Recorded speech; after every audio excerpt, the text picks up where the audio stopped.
Assalamualaikum warahmatullahi wabarakatuh. Salam, Om Swastiastu, Namo Buddhaya, salam kebajikan, salam rahayu, salam sejahtera, salam Pancasila. Kepada yang terhormat, Bapak Purbojati selaku dosen pengampu mata kuliah pendidikan Pancasila, serta teman-teman yang saya cintai dan saya hormati. Sebelumnya saya akan memperkenalkan diri terlebih dahulu. Nama saya Rizky Dwi Kurnia Rahayu dengan NIM 21030214043 dari kelas 2021E Matematika. Pada kesempatan kali ini, saya ingin menyampaikan materi mengenai Pancasila sebagai sistem filsafat. Definisi filsafat, René Descartes, tahun 1590 sampai 1650, merupakan seorang filsuf dengan matematikawan Prancis. Beliau dikenal sebagai bapak filsafat modern.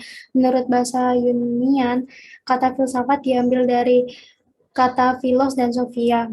Philos berarti cinta, sedangkan sophia berarti bijaksana, sehingga secara etimologi kata filsafat bisa diartikan sebagai cinta akan kebijaksanaan. Ciri-ciri filsafat. Yang pertama ada koheren. Koheren yaitu keserasian atau kekompakan yang terjadi karena adanya koordinasi. Yang kedua rasional. Rasional yaitu suatu hal yang bergantung pada pikiran dan pertimbangan yang logis. Holistik yaitu serangkaian gagasan-gagasan bahwa segala sesuatu harus dipelajari secara keseluruhan yang ada di dalam kehidupan manusia. 4. Memberi visi, yaitu suatu impian, cita-cita, atau nilai inti yang menjadi tujuan masa depan.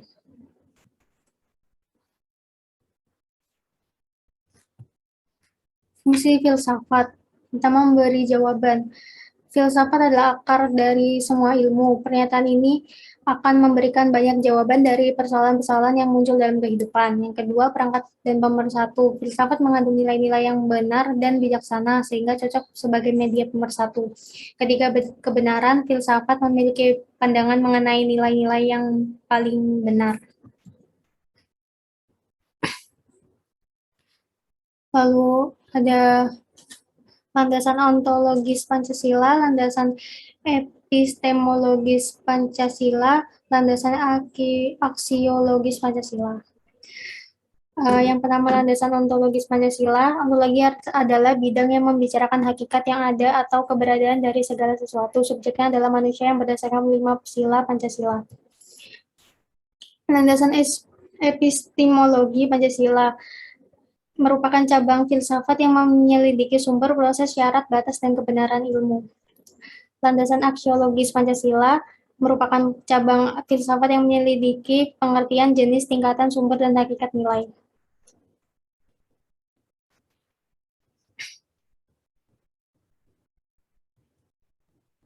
Di sini filsafat bangsa yang menjadi batu tumpuan atau fundamental sebagai sumber segala sumber hukum, tidak menerima paham-paham lain yang bertentangan dengan Pancasila sebagai ideologinya. Unsur Pancasila dalam filsafat. Secara formal konstitusional, bangsa Indonesia mengakui Pancasila adalah dasar negara atau filsafat negara Republik Indonesia. Secara potensial, filsafat Pancasila akan berkembang bersama dinamika budaya dan berkembang secara konsepsional. Secara praktis fungsional, dalam tata budaya masyarakat Indonesia, prakemerdekaan nilai Pancasila diakui sebagai filsafat hidup atau pandangan hidup yang dipraktekkan. Secara psikologis dan kultural, bangsa dan budaya Indonesia sederajat dengan bangsa dan budaya manapun.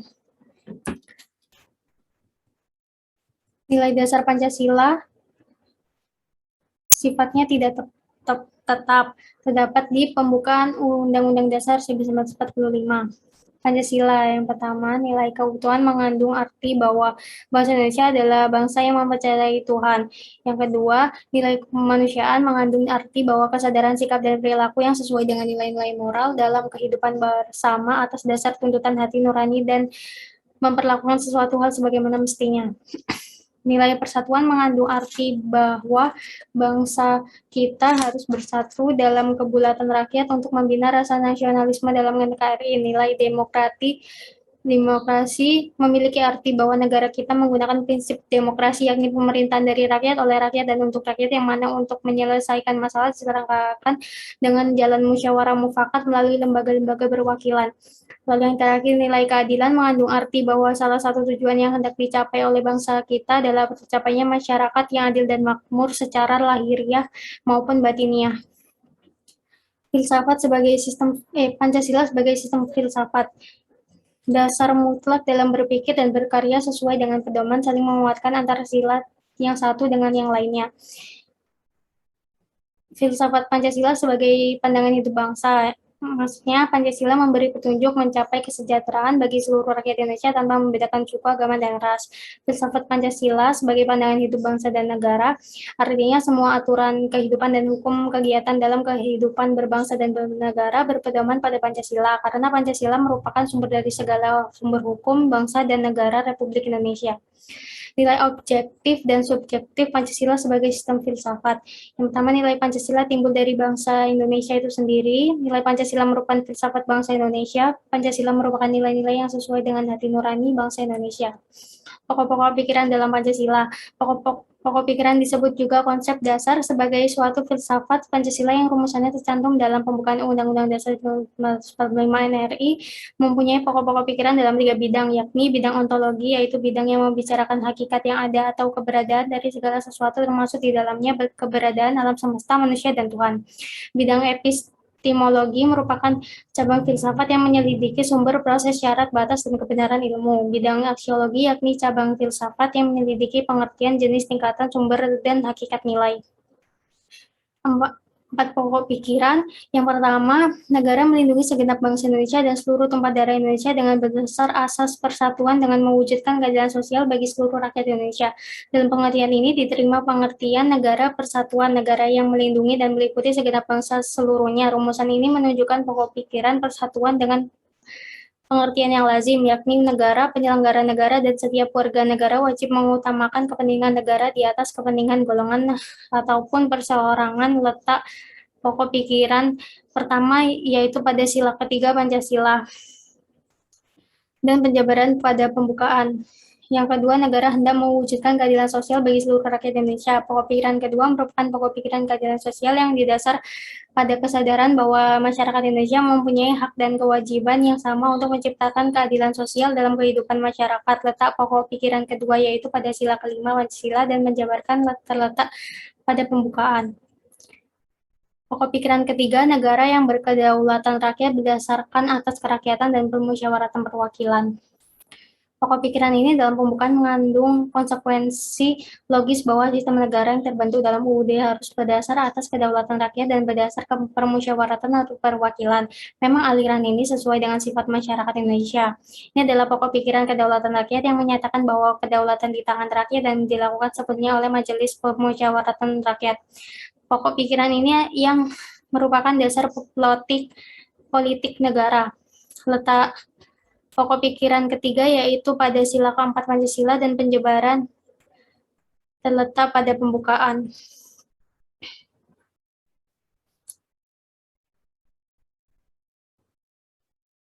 Pokok pikiran keempat, negara berdasar atas ketuhanan yang Maha Esa menurut dasar kemanusiaan yang adil dan beradab. Undang-undang dasar mewajibkan pemerintah dan penyelenggara negara yang lain untuk memelihara budi pekerti manusia yang luhur. Hal ini menegaskan pokok pikiran ketuhanan yang Maha Esa menurut dasar kemanusiaan yang adil dan beradab yang mengandung pengertian takwa kepada Tuhan yang Maha Esa dan menjunjung tinggi harkat dan martabat manusia atau nilai kemanusiaan yang luhur. Pokok pikiran keempat merupakan dasar moral negara. Letak pokok pikiran keempat yaitu pada sila pertama dan sila kedua Pancasila dan penjabaran terletak pada pembukaan. Pengertian nilai moral dan norma. Nilai adalah sesuatu yang didambakan, sesuatu yang diinginkan, dan sesuatu yang diidealkan. Bertolak dari pengertian itu, maka setiap orang memiliki nilai, yaitu sesuatu yang didambakan dan yang diidealkan. Menurut Jahiri 1999, nilai adalah harga, makna, isi, dan pesan semangat atau jiwa yang tersurat dan tersirat dalam fakta, konsep, dan teori, sehingga bermakna secara fungsional. Menurut Dictionary, dalam Winata Putra 1989, nilai adalah harga atau kualitas sesuatu. 3 macam nilai menurut Noto Negoro. Yang pertama nilai material, yaitu segala sesuatu yang berguna bagi kehidupan manusia yang menyangkut jasmani atau material manusia. Yang kedua nilai vital, yaitu segala sesuatu yang berguna bagi manusia untuk mengadakan aktivitas atau kegiatan. Yang ketiga nilai kerohanian, yaitu segala sesuatu yang berguna bagi rohani manusia. Nilai ini dapat dibedakan atas nilai kebenaran, nilai keindahan, nilai kebaikan, atau moral, nilai religius. Moral berasal dari kata mores, yang memiliki arti kesusilaan, tabiat, kelakuan. Moral adalah ajaran tentang hal yang baik dan yang buruk yang menyangkut tingkah laku dan perbuatan manusia. Aspek konsep moral antara lain kesadaran moral, kesadaran hidup berdemokrasi, pengetahuan nilai moral, pemahaman materi demokrasi, pandangan ke depan, manfaat demokrasi ke depan, penalaran moral, alasan senang berdemokrasi, pengambilan keputusan, dan bagaimana cara hidup demokratis. Aspek sikap moral yakni kata hati, rasa percaya diri, empati, cinta kebaikan, pengendalian diri, dan kerendahan hati. Aspek perilaku moral yaitu kemampuan, kemauan, dan kebiasaan. Norma adalah sumber dasar hukum yang menguatkan kedudukan konsep nilai dan nilai moral, serta perilaku yang dilakukan. Norma merupakan kesadaran dan sikap luhur yang dihendaki oleh tata nilai yang untuk dipatuhi. Norma memiliki kekuatan yang dapat dipatuhi yang dikenal dengan sanksi, misalnya norma agama, norma kesusilaan, norma kesopanan, norma hukum. Hubungan nilai norma dan norma moral. Agar nilai-nilai tersebut menjadi lebih berguna dan dalam menuntun sikap dan tingkah laku, maka perlu lebih dikonkretkan lagi serta diformulasikan menjadi lebih objektif sehingga memudahkan manusia untuk menjabarkannya dalam tingkah laku secara konkret. Maka wujud yang lebih konkret dari nilai tersebut adalah merupakan suatu norma. Etika, suatu cabang filsafat, yaitu pemikiran kritis dan mendasar tentang ajaran-ajaran moral tersebut. Pancasila sebagai dasar dan maknanya. Pancasila, sila pertama ketuhanan yang Maha Esa, dua kemanusiaan yang adil dan beradab, persatuan Indonesia, kerakyatan yang dipimpin oleh hikmat kebijaksanaan dalam permusyawaratan perwakilan, keadilan sosial bagi seluruh rakyat Indonesia. Ketuhanan yang Maha Esa memiliki arti sebagai bentuk pengakuan adanya kuasa yang satu, yaitu Tuhan yang Maha Esa, memberikan kebebasan dan keamanan dalam memeluk dan beribadah menurut kepercayaan agamanya masing-masing, tidak memberikan paksaan terhadap warga-warganya untuk memeluk suatu agama atau berpindah ke agama lain, memberikan jaminan berkembang dan pertumbuhan ajaran agama masing-masing. Negara memberikan kebebasan dan menjadi fasilitator bagi tumbuh kembang agama yang dianut oleh masyarakatnya. Kemanusiaan yang adil dan beradab, memberikan hak dan kewajiban kepada masyarakatnya dalam mengeluarkan pendapat sebagai bukti keadilan. Kemerdekaan merupakan hak setiap masyarakat Indonesia. Mereka berhak mendapatkan kebebasan dan keamanan dalam kehidupan mereka, menegakkan keadilan, dan menjunjung tinggi kemerdekaan bagi setiap rakyat Indonesia. Persatuan Indonesia, sikap nasionalisme yang wajib dimiliki tiap-tiap warga Indonesia, mencintai bangsa dan tanah air Indonesia, menjunjung tinggi persatuan dan kesatuan bangsa Indonesia, menumbuhkan rasa tanggung jawab dan tolong-menolong terhadap sesama rakyat Indonesia. Kerakyatan yang dipimpin oleh hikmat kebijaksanaan dalam permusyawaratan perwakilan. Hakikat sila keempat adalah negara menggunakan sistem demokrasi. Permusyawaratan memiliki makna bahwa setiap persoalan dan permasalahan diputuskan secara bersama, disetujui bersama, dan diselesaikan secara bersama-sama. Rakyat dipimpin oleh pemimpin yang hikmat dan bijaksana dalam menyelesaikan permasalahan negara. Keadilan sosial bagi seluruh rakyat Indonesia. Kemakmuran dan kesejahteraan merupakan hak bagi seluruh rakyat Indonesia, memberikan perlindungan kepada yang lemah dan yang memiliki kekurangan. Kekayaan alam Indonesia dipergunakan untuk kebahagiaan dan kepentingan bersama. Nilai adalah sesuatu yang didambakan, sesuatu yang diinginkan, dan sesuatu yang diidealkan. Dalam kehidupan, nilai-nilai tersebut dijabarkan ke dalam ukuran-ukuran perilaku yang harus dilakukan agar nilai-nilai tersebut tercapai. Satu nilai agar terwujud harus dijabarkan ke dalam aturan-aturan atau norma. Oleh karena itu, dalam kehidupan suatu masyarakat, termasuk dalam keluarga, ada nilai dan norma. Nilai dijabarkan dalam norma atau aturan untuk mengatur perilaku anggotanya.